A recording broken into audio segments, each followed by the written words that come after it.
Coming up next on The Voice of Alabama Politics, Hubbard's sweetheart deal. Also, the state readies for historic execution. And will the legislature dare pass a gaming bill? I triple dog dare you! Ooh, the triple dog dare. I'm all for it. All this and much, much more coming up next on The V.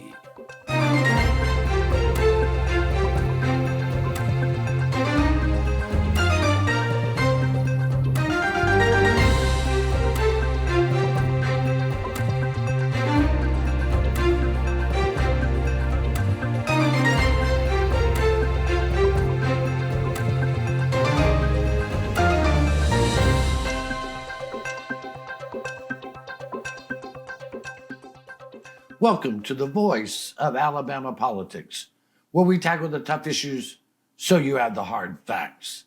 I'm your host, Bill Britt, and as always, I'm joined by Susan Britt, research guru extraordinaire. Howdy. And Josh Moon, columnist and investigative reporter at APR. Welcome.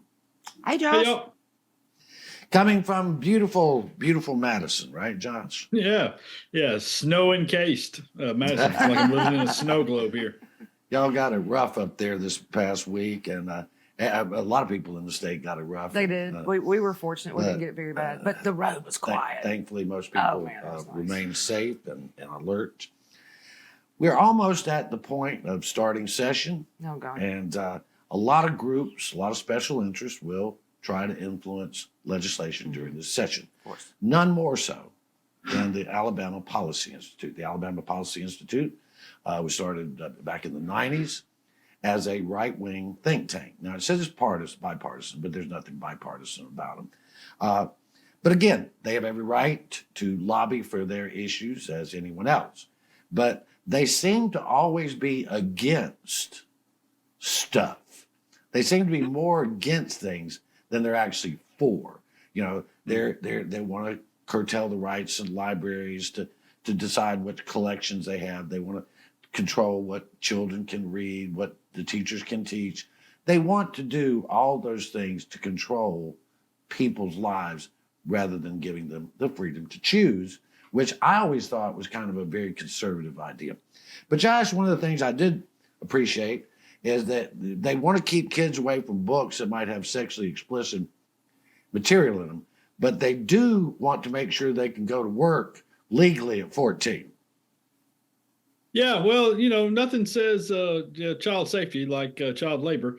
It's honestly, the idea that this is a nonpartisan entity under the tax laws is really absurd. But it is. Look at the list of things. You're right. It's another one of those kind of right wing things where they fulfill this self-fulfilling prophecy of the dysfunctional government by making sure that the government is dysfunctional and then saying, "Hey, look at that dysfunctional government." It's just honestly, it's so ridiculous. Some of the things that are in this, the banning of the books or trying to keep the sexually explicit material out of the hands of children, which of course then they get to define what is and isn't sexually explicit material. Right. And so I think that's where obviously everybody on earth does not want porn in the hands of small kids. Okay, it's not exactly an argument that anybody's making here. Yet what we have is this group over here that's trying to do these things with libraries and ban books that are simply talking about the experiences of children who have gone, especially LGBTQ kids who are going through struggles and hard times, and helping them learn and their parents learn about the realities of those situations. And they don't want to normalize that because they fear it. And the other thing is, and they want to ban books about Black history. But, sure. I went to work when I was 14. I had a paper route. I delivered papers and all that. Didn't hurt me all. But, nobody suggested that I go to work to make up for the employment shortage. So their idea is I guess they want to get kids back on the factory floor. What they would rather do instead I didn't understand that we were going to have to put kids back on the factory lines. Although apparently some manufacturers in the state have done so. Not that our AG would know anything about that. Yeah, go ahead, But, Susan. they'd rather do that than address things like, I don't know, daycare so that more mothers can go back to work, or, childcare, or, anything like that. And to enable, they don't want to address the other issues. They'd rather just say, well, we can just put the 14 and 15-year-olds. Well, and I think you should do away. They don't need to be educated. Just put them to work. Do away with the minimum wage too, and that way you can put their little butts to work for $2.50. Well, and let's not forget, they're also opposing the lottery bill. They're wanting to reduce the governor's ability to, for the state of emergency and all of that out of the COVID-19. They're still fighting They're COVID-19, still fighting all of that. And, make sure that people have, access to their health care and whatever for their pandemic thing. But then right behind that, they want to make sure that, abortion stays where it is. So screw women's health care. But nevertheless, that's API for you. Yeah, that's, but again, they're and they have their media arm that promotes all this nonsense, because really it's all about control and them having power. Exactly. No, wait, Bill, wait. They have no affiliation with 1819. Well, I didn't say they had. I said they have their news media outlet. Yeah. They spout the same nonsense. It's like that goes. But I will tell you, here's a group that does none of that. And this group, the Voice for Alabama Children, Susan, they want to do some of the things you said. They actually want to help moms and dads and children. Mm-hmm.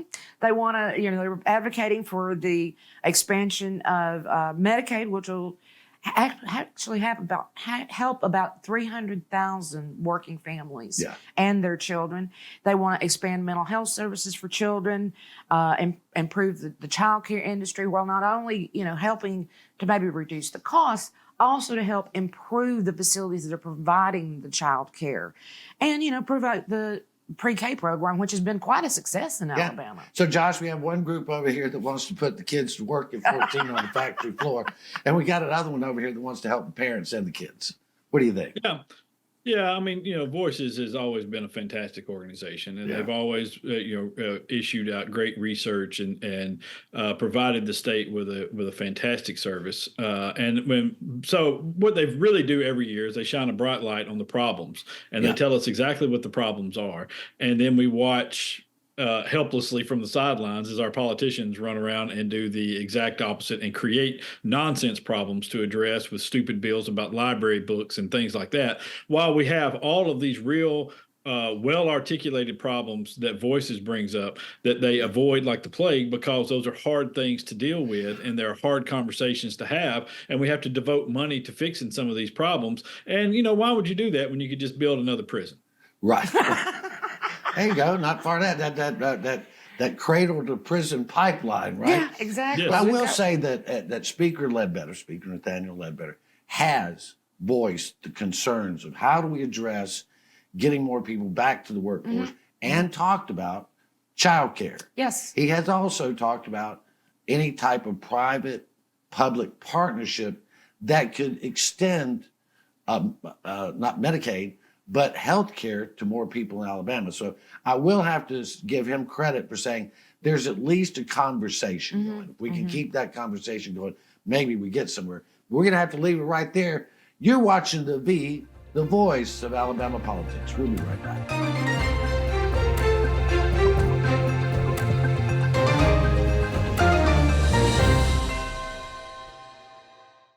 It's time. Time we had someone in Congress fighting for us. As Democratic leader in the State House, Anthony Daniels helped steer millions of dollars into our district, fighting to raise wages, invest in our infrastructure, and create good jobs.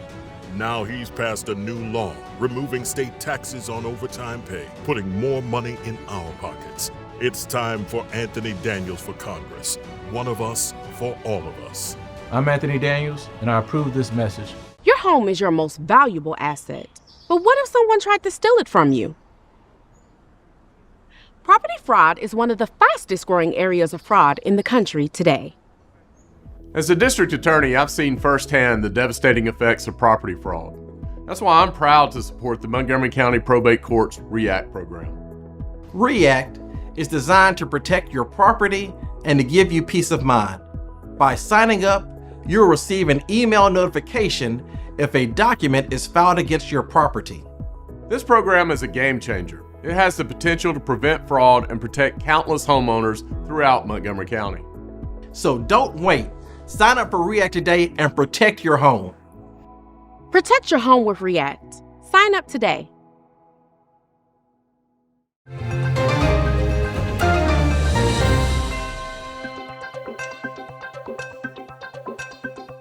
Welcome back to the voice of Alabama politics. Susan, Josh, we have heard this song so many times that we know the tune, that there's a push to get gaming legislation through the legislature to allow the people to vote. It's not about they're passing gaming. They're not doing it. This is about letting the people vote on gaming. Now, there's something different this year. Representative Andy Witt from Harvest has worked with a group, an ad hoc group, to put together what could be a very comprehensive bill that would pass the House. Now, Speaker Ledbetter has said publicly that he wants to get this issue done. He wants to go ahead and get it over with, to make it legal, decide what's illegal, and get a control over it. Governor Ivey has said she wants a comprehensive package. Well, Josh, this type of thing just might happen because we've never had a speaker that was for it. Yeah, it's we're living in a somewhat different world with this. We've never really had, you're right, we've never really had leadership on the House side that was behind an effort to do this. Typically the best we could have hoped for is leadership to say, well, we'll let it get to the floor and we'll just see, I guess. But there has, usually been no real push for, especially a specific bill, because what has doomed some other bills in the past has been a speaker that has said, all right, we're going to let through the comprehensive bill, but we're also going to entertain proposals for lottery only or for other things and for other measures. And so, it just muddied the waters up a lot on this thing. And I think if we can stay focused on this bill that's being written by the lawmakers, all right, they've taken great care to say that, there's been no special interest that's had input on this. There's nobody that they're allowing to have input on writing the bill. And so they're going to write it themselves and they're going to put it out. And so it's going to be their baby. Well, and Susan, Speaker Ledbetter, Representative Witt, they've all said, look, we've got hundreds and maybe even thousands of illegal games being played in Alabama. It's time to rein those in by making sure we know what's legal, what's illegal. And they want to include in this thing, they want to include table games, bingo. They want a lottery. They also want sports wagering. And this is what I think Governor Ivey was talking about when she said we need a comprehensive bill. Let's get it all settled one time and be done with it. Yeah, and to redefine when you said illegal gaming, now they're not talking about Victoryland or the Porch Creek or Green Track. No. What they're talking about is the 7-Eleven down the street that's got 2 or 3 slot machines in the background. Yeah. And those are rampant. And so it would get that under control, as well as allow the other casinos to become more of destination places that people want to go, to bring more revenue to the state. And so therefore the state gets revenue off the taxes. So it looks like it's got some pretty good, it's got some pretty good teeth because Representative Witt's getting quite a bit of pushback on it. You talked to Representative Witt about some of the hostility he's faced. Can you talk to that? Yeah. It's I've talked to him a couple of times. We actually had him on our podcast. He's one of the rare Republicans to appear on our podcast, although all are invited. He talked about some of the pushback that he's received on this, and some of the things that he took as threats that he's received from people, especially outside of the state entities. He wouldn't go into a lot of detail about it because he said he didn't want to give them any more publicity than they needed to. But he's received a ton of feedback on this stuff and negative reaction to what they're trying to do, and he talked about some of the things that he's done. He went with law enforcement on these trips around the state to view these places, these illegal operations and legal operations. And he talked about going at one place he went they had games set up in the back of a florist. Wow. You know, I mean, he said that, and in one place they went in, and when they went into the room where the machines were, everybody ran out the back door. And, Oh my goodness. He's like, so he said, I had to think something must have been, at least they thought they were doing something illegal. Yeah. And so he said, you know, that's what's happening. And really we're in a position at this point where if we pass a gambling legalization bill, and you know, establish these entities around the state, whether it's 7 or 8 entities around the state, we're going to be in the unique position of actually reducing gaming in the state. By putting in more teeth into the laws and actually shutting some of these places down and creating a commission to kind of oversee gaming that's going on in the state. You're not expanding gaming. No, You're contracting. You're contracting it. By a lot, actually. Yeah, by a whole lot. And this is another point that I think is not talked about enough is you're also, when you establish these places that are going to be around the state, that are going to be the casinos there, you're talking about creating 12 to 15,000 permanent jobs, well-paying permanent jobs around the state. And you know what? And the ripple effect that has on the businesses around. The state has spent billions creating fewer jobs over the years, and that state is not having to do anything but let the people vote. And these people aren't the people that will build these casinos, like the Porch Creek, the Victoryland folks, those people. They're not going to ask the state for a dime. No, because they're going to do it with their own money. They don't need to. And then they're going to give you $1 billion every year, basically. Yeah, you know? For the privilege. You know what? Yeah. If they could just give me 100,000 a year extra, I'd be fine. Heck yeah. Yeah. But $1 million would be even better, right, Josh?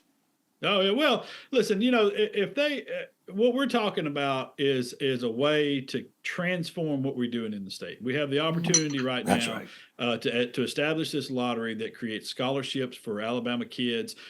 We could create free community college like they have in Tennessee. Yeah. We could have all sorts of programs, and we could also expand healthcare in the state using this money. I know that people get into the, you know, it preys on this person, it preys on that person, but here's the reality. We already have billions and billions of dollars worth of gaming going on in this state right now. And we're getting zero benefits from it. That's right. And it's groups like Alpha and API that go around and threaten people and lie, absolutely lie about what they're thinking and what they're doing, because it's none of these things. It is about legalizing, getting rid of the illegal gamblers, about legislating it, about governing it, and regulating it, and getting money for it. Yeah. But again, it's none of these other things. Yeah. These other things are distractions. If you don't want to gamble, don't gamble. Yeah. There you go. If you look at who's opposing it and look at the reason they might be opposing it, follow the money, folks. Absolutely. We're going to have to leave it right there. You're watching the voice of Alabama politics. We'll be right back.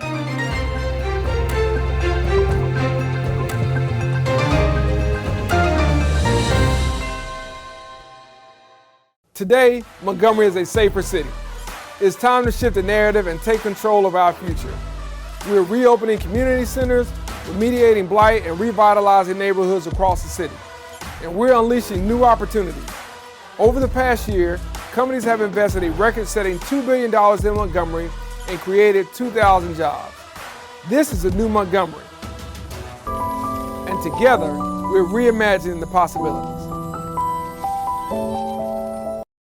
It's time. Time we had someone in Congress fighting for us. As Democratic leader in the State House, Anthony Daniels helped steer millions of dollars into our district, fighting to raise wages, invest in our infrastructure, and create good jobs. Now he's passed a new law, removing state taxes on overtime pay, putting more money in our pockets. It's time for Anthony Daniels for Congress. One of us for all of us. I'm Anthony Daniels, and I approve this message. 125 to 620. As a paramedic, you wouldn't believe the things that we've seen. I've seen all types of horrible things. I mean, we're there basically picking up the pieces from your worst day. Everyone is just driving and not paying attention. We all have the same goal. All of us want to go home alive and safe and harm nobody else in the process. Slow down. Be careful. Care about the other people on the road. Don't be the reason that someone else doesn't go home tonight.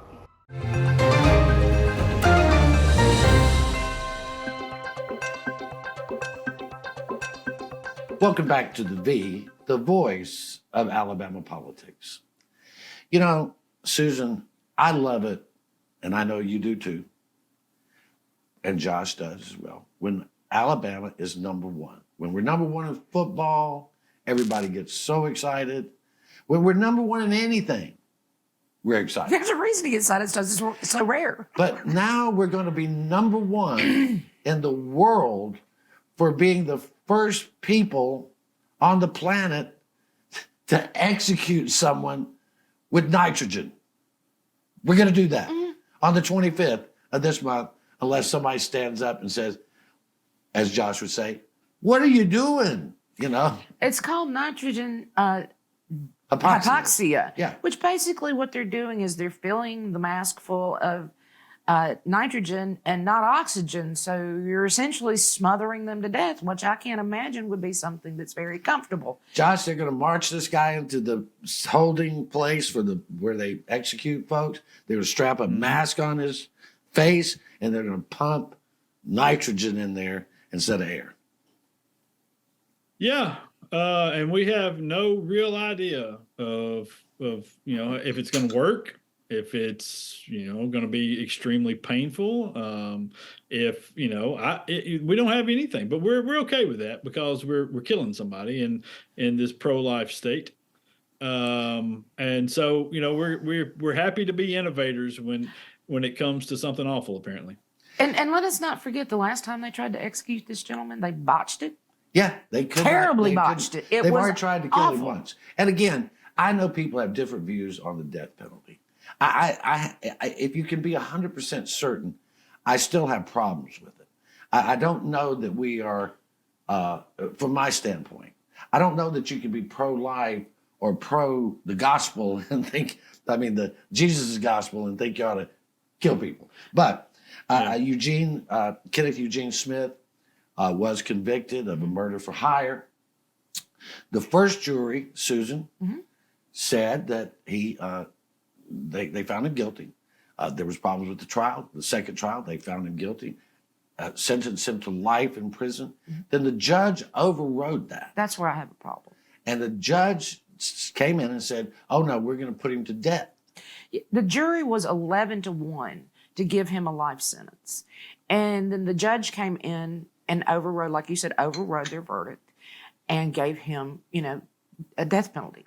Now, a few years ago, the Alabama legislature stopped judicial override. Yeah. They did a bill that made it very clear that this was not going to happen again, that the jury's verdict would stand. Yeah. However, they did not make it retroactive. Right. Which I don't understand why they didn't make it retroactive, because if it's something that they think shouldn't happen going forward, why would they think it shouldn't happen in going back? And Josh, we've been talking about this since it passed in 2017, and we still can't get a good answer on why it wasn't retroactive. Yeah, that's a good question, isn't it? And I know why. To some extent, the folks who were behind the bill, Chris England, who was pushing this bill to stop judicial override, finally had to compromise to get the bill passed. And one of the compromises that he put in there was that we wouldn't make it retroactive. And honestly, having talked to Chris about it since then, he kind of thought that what would happen is common sense would prevail, and we would say, well, since we're not going to do this anymore, maybe courts would then step in and say, well, this has been stopped by the state, so we're not going to allow future executions to take place. But I'm with you. I understand that people have different views on the death penalty, and to be quite honest, I struggle with views on the death penalty myself from time to time. I understand completely the argument that any death penalty imposed, you're basically executing a person for vengeance, because right. You've got him locked up. He poses no threat to society at that point. So what are we doing if we keep him locked in prison for life? But, on the other hand, I also know that there are some heinous crimes that take place, and you want to send the message that we're just not going to tolerate that. And so I struggle with it, but I don't struggle with this at all. You shouldn't be experimenting on human beings. Yeah. No. And he's not a lab rat, okay? And that's right. And my take on this is, this man was sentenced to life in prison. Yes. We know statistically that most judicial overrides are around election time because they want to prove how tough they are on crime. Right. The legislature did not let this go through the way it should have because they wanted to appear tough on crime. And so we're going to be tough on crime. I know this guy murdered this one. I don't know it, but the jury convicted him of murder. Right. All right, I'll accept that he murdered. I can't accept that you change the law for some people and other people, we're still going to kill you. And that's what we're doing. We are killing people. And for those who believe in sins of omission and sins of commission, if this is a sin and you pay taxes, you're paying for it. You're paying for it. You're paying to kill these people. And some people are okay with that. I struggle with the death penalty because I'm not 100% sure. We're always 100% sure. Right. But anyway, I want to move it on to a guy who did 2 years in prison, but got one of the more sweetheart deals of any white man I know. Because if he'd have been a black man, his butt would have gone way to prison. And he'd still be there. Mike Hubbard was convicted of 12 counts of felony ethics violations. He was sentenced to 4 years in prison. But because he had friends in high places, and the judiciary found problems with the case that no one in their right mind could find. But he did serve 28 months in prison, and it was not a pleasant 28 months, I'm sure. But he also, Susan, owes the state over $200,000, and he hasn't paid a dime of it yet. He's been out for a year. And now the state, Steve Marshall, the Attorney General over here, has made a deal with Mike Hubbard. He's only got to pay what? $1,000 a month for 17 years. Now, my understanding is Hubbard's been out of prison for 2 years.